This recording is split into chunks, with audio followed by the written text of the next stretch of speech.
बिस्मिल्लाहिर्रहमानिर्रहीम। अस्सलाम वालेकुम dear student, welcome back. Sir Qasim आपको एक मरतबा फिर पावर ऑफ बायोलॉजी में खुशामदीद कहते हैं। आपको इंशाल्लाह यहाँ पर आपको फ्री और क्वालिटी एजुकेशन मिलेगा। आज का हमारा टॉपिक है डाइजेस्टिव डिसऑर्डर में disorder related to digestive system and food habit में ओबेसिटी है। ओबेसिटी क्या है, इसको हम कैसे मालूम करेंगे कि आप ओबेस पर्सन हो या नहीं। इंशाल्लाह आज की इस वीडियो बहुत यूनिक होगी। इसके क्या क्या काजेस है, इसके साइन एंड सिम्टम क्या है, इसकी क्या कॉम्प्लिकेशन है और इसके साथ साथ इसके क्या ट्रीटमेंट है और इसके क्या प्रिवेंशन है। एग्जामिनेशन पॉइंट ऑफ व्यू से भी आपके लिए एग्जाम के हवाले से भी ओबेसिटी काफ़ी इम्पॉर्टेंट टॉपिक है और आपको ये मटेरियल अगर आपके पास हो तो आप किसी भी एग्ज़ाम में ओबेसिटी के मटेरियल को आप कवर कर सकते हो। तो प्लीज़ आप इनसे स्क्रीनशॉट ले लें, ठीक है ना। अब मैं शुरू करता हूँ कि what is obesity. Obese person को हम कैसे मालूम कर सकते हैं, ठीक है ना। याद रखिए कि मोटापा एक बीमारी है, एक पर्सनल प्रॉब्लम नहीं है। हम बहुत बड़े गलतफहमी में होते हैं कि हम ओबेसिटी यानी मोटापे को बीमारी नहीं समझते। हम इसको कहते हैं कि ये इसका ज़ाती प्रॉब्लम है। जिस तरह अगर कोई शख्स हार्ट मरीज है, ब्लड प्रेशर का मरीज है तो उसका हम इलाज करते हैं। इसी तरह अगर किसी को बुखार हो गया है तो उसका हम इलाज करते हैं। बिल्कुल इसी तरह अगर किसी को डायरिया हो गया है तो फिर हम उसको डॉक्टर के पास ले जाते हैं। लेकिन बदकिस्मती से ओबेसिटी को हम बीमारी नहीं समझते। याद रखिए डियर स्टूडेंट, ये एक बीमारी है, ठीक है ना, बल्कि तमाम बीमारियों का क्या है, एक जड़ है। अक्सर डॉक्टर हजरात कहते हैं कि मोटापा तमाम बीमारियों की माँ है।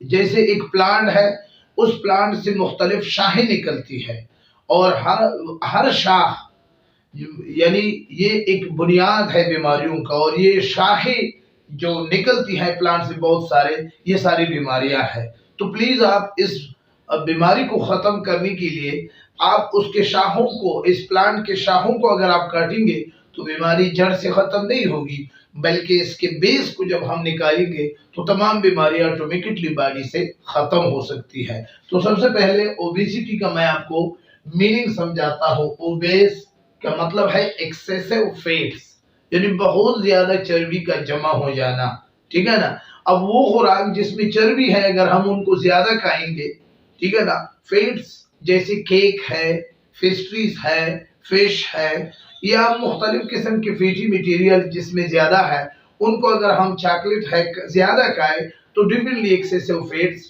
हमारी बॉडी के अंदर मुख्तलिफ पार्ट्स पे अपीयर होंगे। और आईटी का मतलब है ऑकरेंस। तो ए पर्सन या a condition in which a person became overweight due to excessive amount of fats is called obesity। Clear हो गया। ये क्यों होता है, मैं आपको बहुत ही सिंपल तरीके से आपको समझाऊंगा कि ओबेसिटी उस वक्त होगी जब आप जितना खुराक खा रहे हो उतना आप उसको इस्तेमाल नहीं कर रहे हो। यानी खुराक के नतीजे में जो आपको कैलोरीज, जो एनर्जी कैलोरीज के फॉर्म में आपको मिलती है, आपका इस्तेमाल कैलोरीज के हवाले से कम है। तो वो जिसकी वजह से फिर वो कैलोरीज फैट्स की सूरत में आपके बॉडी के मुख्तलिफ पार्ट्स में, नेक में, पेट में या ताई मसल में या ब्रेस्ट में, मुख्तलिफ जगहों पर वो क्या, हिप में, तो मुख्तलिफ जगहों पर वो फैट्स जमा हो जाती है, ठीक है ना। तो अब हम कैसे मालूम करेंगे कि क्या सर मैं ओबेस पर्सन हूं। तो इसके लिए बड़ा ही सिंपल एक खूबसूरत वीडियो मैंने आपके लिए अपलोड की है। सबसे पहले उस वीडियो को आप देख लें। इंशाल्लाह इसके बाद फिर आपको मैं ओबेसिटी के हवाले से बाकी बातें बताऊंगा। हेलो डियर जी, सर कासिम आपके साथ मुखातिब है। सबसे पहले आप गूगल में जाए, नेट ऑन करें और BMI कैलकुलेटर लेके, ये देखो आपके साथ BMI कैलकुलेटर आ गया, ठीक है। अब जी आपने BMI कैलकुलेटर पे प्रेस करें, ये प्रेस कर लिया। अब ये आपने ये देखो मेट्रिक यूनिट में जब आप करेंगे तो फुट और इंचेस के हवाले से देखो, यहाँ पर आपने एज, ठीक है, और फिर मेल फीमेल आप जो हो, आपका जो हाइट है, जो वेट है वो लिख ले, ठीक है ना। और जी अब ये देखो मैंने कैलकुलेटर पे प्रेस कर लिया, ठीक है। ये देखो अब आपके पास BMI 23 आ गया, तो इसका ये मतलब है कि ये नॉर्मल है, ठीक है ना, तकरीबन नॉर्मल है। 18.5 से अगर कम है BMI तो फिर ये क्या है, अंडर वेट है। 18.5 से 24.9 तक यानी 25 तक ये नॉर्मल है। 25 से 29 ओवर वेट है और 30 फिर ओबेसिटी है। इसी तरीके से, ठीक है जी। आपने वीडियो देख लिया भाई, गूगल में जाओ, गूगल में आप लेके BMI कैपिटल लेके, तो वहां पर आपको BMI कैलकुलेटर नजर आएगा। अब इस कैलकुलेटर पर जब आप प्रेस करेंगे तो आगे जाएंगे, आगे आपको एक टेबल नजर आएगा, एक चार्ट नजर आएगा जिसमें लिखा होगा कि आपका वजन कितना है, आपका एज कितना है, आपका हाइट कितना है। फिर इसके बाद प्रेस करें तो उस कैलकुलेटर के हिसाब से आपको एक वैल्यू दिया जाएगा।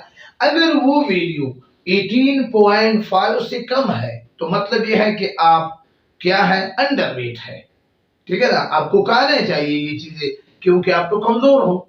अगर 8.5 से 24.9 तक है तो इसका मतलब है कि आप नॉर्मल, आपका वेट है, हेल्दी वेट है। इसी तरह अगर उस कैलकुलेटर में 25 से 29 कैलकुलेटर में वो फिगर बिटवीन 25 टू 29 आ गया तो इसका मतलब है कि ओवरवेट हो लेकिन ओबेस नहीं हो।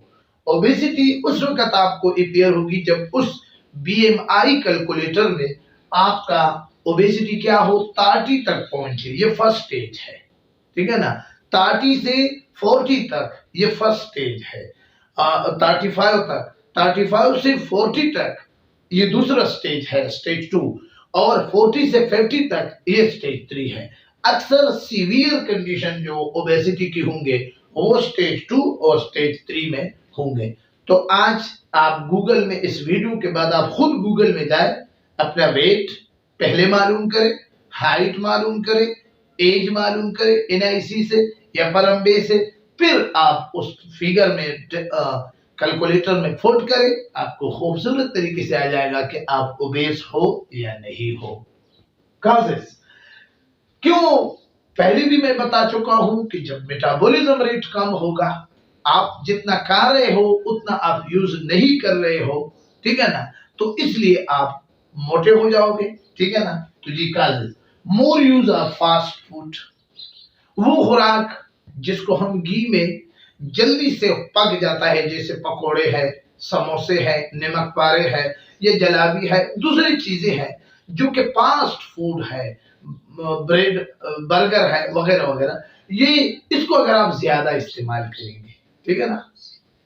रेगुलर इंटेक ऑफ मेडिसिन, मुख्तलिफ किस्म के स्टेरॉइड मेडिसिन है या पेन किलर है, अगर आप मेडिसिन को ज्यादा इस्तेमाल करेंगे तो इस वजह से भी हो सकते हैं। सुबह शाम अगर आप medicine, increase secretion of growth hormone from pituitary gland, अगर पिट्यूटरी ग्लैंड से ग्रोथ हार्मोन की सिक्रीशन ज्यादा हो गई तो फिर भी मोटापा हो सकता है।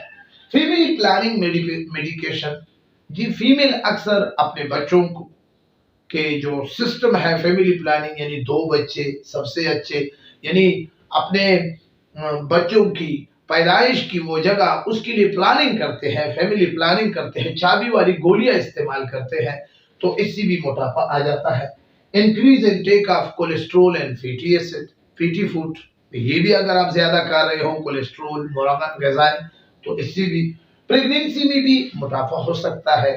Lake of sleep and stress, आप अगर सोना कम कर रहे हो, आप स्ट्रेस ज्यादा ले रहे हो, तो इससे भी हो सकता है।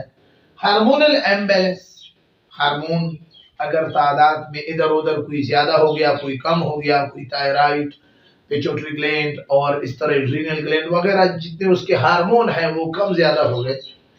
फैमिली इनहेरिटेंस, बाज लोगों का family parent to offspring, offspring से, और ये दादा परदादा की बीमारी है कि भाई इन लोगों में मोटापे की बीमारी है, ठीक है ना। तो फैमिली इनहेरिटेंस है, उसमें ऑलरेडी मेटाबॉलिज्म कम हो रहा है, हाइपोथायराइडिज्म हो रही है, तो इस वजह से ये हो सकता है। फैमिली डिसऑर्डर भी इसको हम कह सकते हैं। साइन एंड सिम्टम, अब जी साइन एंड सिम्टम में वजन बढ़ रहा है, वेट गेन, ठीक है ना, वो तो बी बॉडी मास इंडेक्स कैलकुलेटर से आप फाइंड आउट कर सकते हैं जी। Can not walk and run easily, आसानी के साथ चलना और दौड़ना इसके लिए मुश्किल होगा। डिपोजिशन ऑफ फैट्स, चर्बी ज्यादा होगी। फैट्स नेक में, हेप में जी, हेप इस जगह को कहा जाता है थाई और पेट जी। सफर फ्रॉम ब्लड प्रेशर से, हार्ट डिजीज से, ये और डायबिटीज मेलिटस जिसमें पेनक्रियाज अपना सिक्रीशन ज्यादा कर लेती है, ठीक है ना, तो इस जैसी बीमारियों से ये क्या होगा, ये बंदा सफर करेगा। शॉर्टनेस ऑफ ब्रीथ होगा, अक्सर जब रात को सोएगा तो वो खराटे मारेगा, ठीक है ना। अब ये खराटे क्यों आते हैं, ठीक है ना, इसको कहते हैं स्लीप एनेसिया, ठीक है ना। तो ये यहाँ पर नेक के अंदर एक रंग है, यहाँ पर ऑक्सीजन की सप्लाई उसको कम हो जाती है, और जिसकी वजह से आदमी ऑक्सीजन की सप्लाई उसको ज्यादा चाहिए, तो उस वजह से वो फिर आवाजें निकालना शुरू कर देते हैं, तो ये भी एक प्रॉब्लम है जी। और शॉर्टनेस ऑफ ब्रीथ वो तो हो गया। हाइपोथायराइडिज्म, जब थायराइड ग्लैंड का मिकदार कम हो तो फिर मेटाबॉलिज्म रेट स्लो हो जाती है, और जब मेटाबॉलिज्म रेट स्लो होगी तो फिर डिफरेंटली जो कैलोरीज है उसका इस्तेमाल नहीं होगा, वो फैट्स में कन्वर्ट होगी। कॉम्प्लिकेशन, डायबिटीज टाइप 2, जैसे शुगर की बीमारी कहते हैं, जिसमें पेनक्रियाज अपना इंसुलिन और ग्लाइकोगान की सिक्रीशन ज्यादा करता है, कभी इंसुलिन की सिक्रीशन ज्यादा करेगा, कभी ग्लाइकोगान की सिक्रीशन ज्यादा करेगा, तो इस डिजीज को हम कहते हैं डायबिटीज टाइप 2, डायबिटीज मेलिटस भी कहा जाता है। हार्ट डिजीज है, ठीक है ना, स्ट्रोक है जिसमें ब्रेन के वेसल ब्रेकअप हो जाते हैं, जॉइंट प्रॉब्लम है, बैक एज है, ठीक है ना, बैक साइड में दर्द होना, गाल ब्लेडर में, पित्त में स्टोन होना, कैंसर, बहुत सारे कैंसर हैं, मेल में कोलन में यानी स्मॉल लार्ज इंटेस्टाइन में, रेक्टम में लार्ज इंटेस्टाइन के आखिरी पार्ट में, प्रोस्टेट में, और जबकि फीमेल में ब्रेस्ट, यूरेट्रस और ओरिस में। सेक्सुअल प्रॉब्लम भी हो सकते हैं, ठीक है ना, और हाई ब्लड प्रेशर, आर्टरीज और वेन थिन हो जाते हैं, ये क्या है, कॉम्प्लिकेशन है, और जिसकी वजह से ब्लड प्रेशर हाई होता है। Treatment, successful programme weight reduction, ठीक है ना, आप इसको कह सकते हो वो बाकायदा डॉक्टर हजरात के पास जाकर। आपको मैं पहले भी कह चुका हूं कि हम इसको पर्सनल प्रॉब्लम कहते हैं, ये पर्सनल प्रॉब्लम नहीं है, ये डिजीज है। एक्सरसाइज है, डेली रूटीन के मुताबिक अगर आप एक्सरसाइज करेंगे तो जी। एंटी ओबेसिटी मेडिसिन है, ठीक है ना, और एंडोक्राइनोलॉजिस्ट, अगर हार्मोनल इम्बैलेंस है तो एंडोक्राइनोलॉजिस्ट के पास जाना है। ओवल हाइपोलिपिडेमिक मेडिसिन, ये लिपिड को कम करने के लिए मेडिसिन है। प्रिवेंशन, फैटी फूड को आप अवॉइड करें ज्यादा से ज्यादा, सॉफ्ट ड्रिंक भी न पिया करें, लाइट लाइफस्टाइल को भी चेंज करें जी, लाइट एक्सरसाइज में भी रूटीन, कंट्रोल फीडिंग बिहेवियर, हर वक्त खाना पीना ये छोड़ दे, ठीक है ना। Do not eat a lot at once, एक वक्त पर बहुत ज्यादा न खाए, ठीक है ना। बालों का आदमी बैठ जाता है, वो कहता है बस एक ही वक्त का खाना है, मैं बैठता हूँ, फिर उठता नहीं है, घंटों घंटों खा लेता है। High carbohydrate, high complex carbohydrate या high diet fibre should be use, यानी वो फ्रूट खाने चाहिए, उसको वेजिटेबल खाने चाहिए, मीट मुरमन ग़िज़ाओं से उसको इज्तिनाब करना चाहिए। तो ये मोटापा था, ओबेसिटी, पहला लेक्चर अल्सर पे था। इंशाल्लाह नेक्स्ट वीडियो के साथ एक नए disorder related to digestive system के साथ फिर सर कासिम आपके सामने हाजिर होगा। चैनल में अगर आप नए हो तो लाजमी तौर पर सब्सक्राइब करें, अभी बहुत कुछ आपको आपके साथ डिस्कस कर रहे हैं। 9, 10, first year, second year and तमाम कोर्सेज के बयान लीजिए इंशाल्लाह आपको इसी चैनल पे अवेलेबल होंगे। इसी चैनल, इसी वीडियो के डिस्क्रिप्शन में मेरे जो दूसरा चैनल है कासिम एजुकेशन स्टूडियो, वहां पर भी कुछ चैप्टर मैं अपलोड कर चुका हूं। फर्स्ट ईयर के हवाले से भी गेस्ट पेपर भी उधर मौजूद है, एग्जाम के हवाले से इंफॉर्मेशन आपको मिलेगी, जो नए रूल्स आते हैं प्रोमेट के हवाले से वो उधर एजुकेशन इंशाल्लाह इसी चैनल के डिस्क्रिप्शन में जब आप जाएंगे तो आपको मेरे चैनल का लिंक नजर आएगा। वहां पर बायोलॉजी के कुछ चैप्टर भी आपको मैं ऑलरेडी प्लेलिस्ट बना चुका हूं। और ये मेरा दूसरा नया चैनल है, पहला चैनल ऑलरेडी बहुत ग्रो कर चुका है। अब मैं वहां पर एजुकेशन न्यूज आपके साथ शेयर करने जा रहा हूं। तो वहां पर आप एजुकेशन अपडेट हासिल करने के लिए जॉब्स के हवाले से नए नए प्रोग्राम आते हैं, क्या वो रियल होते हैं या फेक, तो उस चैनल पर आप लाजमी विजिट किया करें। Thank you for watching. खुदा हाफिज।